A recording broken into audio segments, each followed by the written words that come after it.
প্রদত্ত অসীম গুণোত্তর দ্বারার অসীমতক সমষ্টি যদি থাকে তা নির্ণয় করা। এই দ্বারাটি হচ্ছে 8 + 2 + 1/2 প্লাস এভাবে অসীমতম পর্যন্ত। এটি একটি গুণোত্তর দ্বারা। আমরা দ্বারা বিভিন্ন ধরনের দ্বারা জানি, এই গুণোত্তর দ্বারা, সমান্তর দ্বারা, তো এই বিভিন্ন ধরনের দ্বারা আছে। এটা হচ্ছে কি গুণোত্তর দ্বারা। এই দ্বারা অসীমতক সমষ্টি যদি থাকে, অসীমতক সমষ্টি আমরা কিভাবে জানবো অসীম পর্যন্ত সমষ্টি আছে কিনা? আমরা এই গুণোত্তর দ্বারার এর সাধারণ অনুপাত বের করলে আমরা জানতে পারবো যে এটার এই অসীম গুণোত্তর দ্বারা আছে কিনা।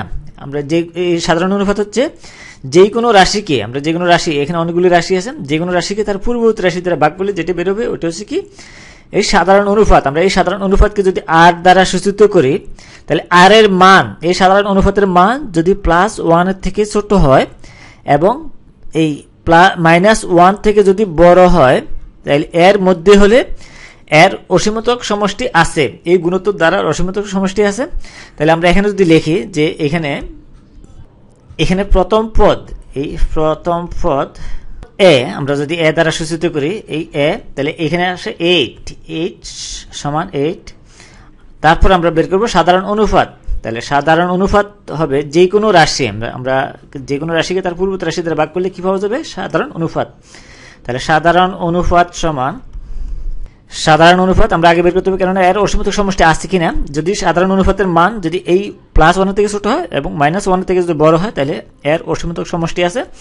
তাহলে আমরা যে কোনো রাশি যদি আমরা যদি ধরি এই 2, এই একটি রাশি, এই রাশির পূর্ববর্তী রাশি হচ্ছে কি 8। তাহলে এটা যদি আমরা যদি ভাগ করি তাহলে এই যে কোনো রাশিকে তার পূর্ববর্তী রাশি দিয়ে ভাগ করতে হবে। তাহলে এই 2 / 8, তাহলে এটা সমান আসে এই 1/4 এটা আসে। তাহলে এই 1/4 আমরা যদি এখানে দেখি যে এই আর এর মান ওই 1/4, তাহলে <1 আর এই <-1, এই -1 থেকে বড়। তাহলে আমরা এটা বলতে পারি এর অসীমতক সমষ্টি আছে। তাহলে আমরা লিখতে পারি যেহেতু এই r = 1/4 <1, তাহলে সেহেতু এর দ্বারাটির অসীমতক সমষ্টি আসে। সুতরাং সেহেতু দ্বারাটির অসীমতক সমষ্টি আছে। তাহলে আমরা বলতে পারি যদি থাকে আমাদেরকে বের করতে বলেছে, তাহলে এর অসীমতক সমষ্টি আছে। সমষ্টি তো যোগফল, এই সবগুলি দ্বারা রাশির যোগ করলে যেটা আসবে এটা, তাহলে এর অসীমতক সমষ্টি আছে।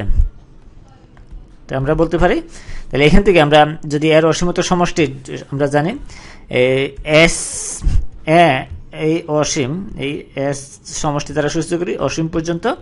তাহলে এর যত সাধারণ সূত্র আছে, তাহলে যেই সাধারণ সূত্রটা আমরা যদি লিখি তাহলে a হবে 1 - r। এটা আমরা এই সূত্র ব্যবহার করে এই গুণোত্তর দ্বারার অসীমতম সমষ্টি আমরা বের করতে পারবো। তাহলে এখানে যদি আমরা এর মান বসাই, এই এর মান হচ্ছে কত? 8।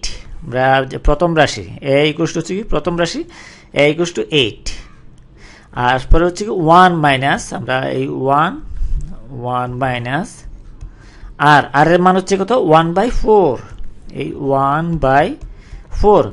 এখন আমরা ক্যালকুলেশন করলে এর মান পাওয়া যাবে। তাহলে এর অসীমতক সমষ্টির মান পাওয়া যাবে।